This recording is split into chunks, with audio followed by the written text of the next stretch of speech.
Yaifare yaifare ana hojik akoigi Malem Nickpa earthquake thokpa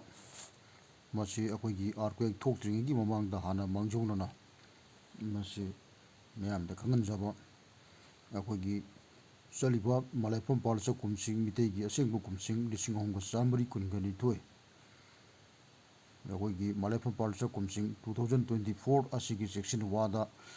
hujik April thagi masi April thasi masigi karigumba April thasida akoigi miteronda saji waibani masidajida Malem Nickpa earthquake si tholakpa oitargadi aina sajida Mangjounana lautholiba date tarikhsing Cheichat sing asida akoi thokani sajida April thagi date Cheichat ahum Cheichat mari Cheichat manga Cheichat mapan Cheichat taraganithoi Cheichat taragomdoi Cheichat traunga Cheichat tratuk Cheichat kun Cheichat kungamathoi Cheichat kunganithoi Cheichat kungahumdoi Cheichat kungamari Cheichat kuntaruk kunteret hariba Cheichat kuntaruk kunteret Cheichat ahumdagi na mathang sum tirakpada kala sum lakpachina mari lakpa yawi kanba yawi masi akoigi ama ani ahum mari manga taruk tare nipan mapan tara tramantan traunga April thasi akoigi kuntrana sabani ado masi numit traungani di tangkhaibudi Malem Nickpa yabagi Thokkadaba Mangjounana masijida ina Mangjounana lauthoiba tarikhsingsi masi thokani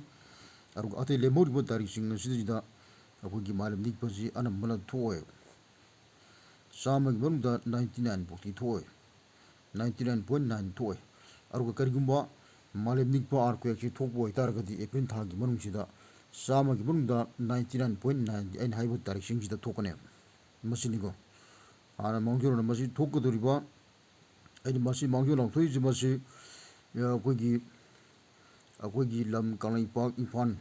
Kala Noliyang akoigi akoipung Leipak hariba chingtam masijida apunba masijida Thokkadabani kaiguma thoktargadi adubu malengi mafam khudingmaktasu aina lauthoiba date tarikhsing Cheichat sing asijida anambana loi thokane aru ate lemoribasingda nungtigi minute second nikpa khorpa adugiduna macha masu pepa gi thaboni aduga fajana chaungna nilakkadaba oitargadi aina lauthoiba date sing asida thokane macha masuju sida thokani adubu chaung nilpagi anambaradi aina hariba lauthoiba tarikh date sing asida thokane masi malengi thakda holabani andra masijida ana sijida hajarage April thagi Cheichat date jare ahum mari manga mapan tainthoi traumdoi traunga tratuk kun kumathoi kunithoi kulumdoi kumari kuntaruk kuntet ni April thagi aina hariba Cheichat date tang asina singba ni hariba April thagi Cheichat date sing sida kitang sum section bigani amadi atai malemgi lam old world country singdasu aina Mangjounana lautholiba date sing sida anambana Malem Nickpa thokkangani April thagi maruiba manamu April tha sajibu tha asi mai pongi maihou langpokki nungaitaba khara laigani maramaduna April tha sajibu thasi akoi Leipak miyam punamak ki wada natana Malem world Prithvi ki thakta mai pongi phimamda kitang nungaitaba laigani maramaduna masi Mangjounana aina masi miyamda khangamjari haibadi sigi mai pongi thabaksidi maihou langpok thokkan bhaitar ana maram aduna maibu usit thawoi daba tobigunu mai ubaga punemu khoiramu haibadi masi maigi makokti koirong nongwit hariba mathakta ngalibasi masi akoi miyamna punembam change ana saida mi moronda san haiba sujadeva kana haijanba mamagi morommonda mamai adum punemjaba masi numitsi maibunni adana masi mai mapije ana masi goimai laren tautan bain lariji masi maiji ek leiba mai maram sam gani pali singni salipun lei pumuk singsi mai haraga punamuk khangnaba ar maiji masidagi akiba kitang leibagi chingnaba lei maramaduna masi aimyanda khanganjari mai kali April thasi maidagi akiba khara lei malemgi thakta aduna maida chairunu ikai khumnaba ulu masim lera adagi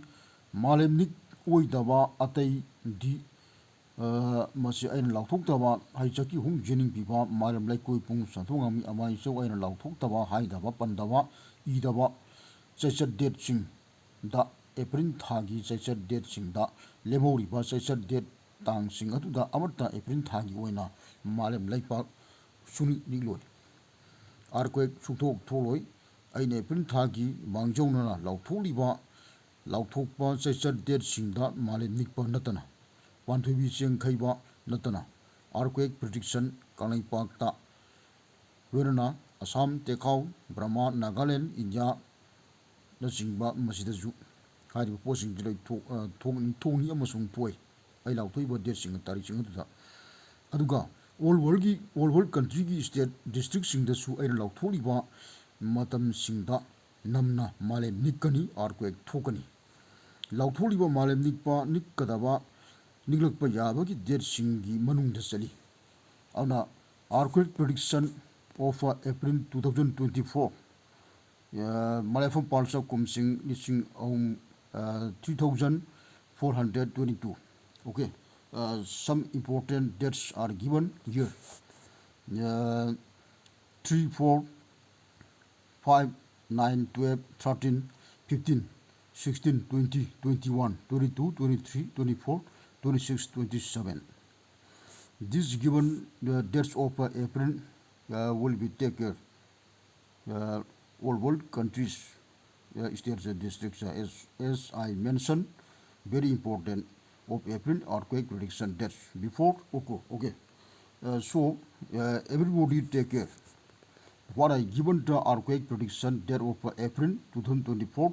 MALIYAPHAM Palcha KUMSING 3422. Okay, so many countries and states of world will be including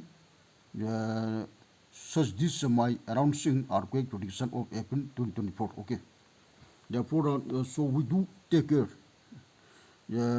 which I given earthquake prediction of April before occur. Okay, and say that Malem Nickpa masi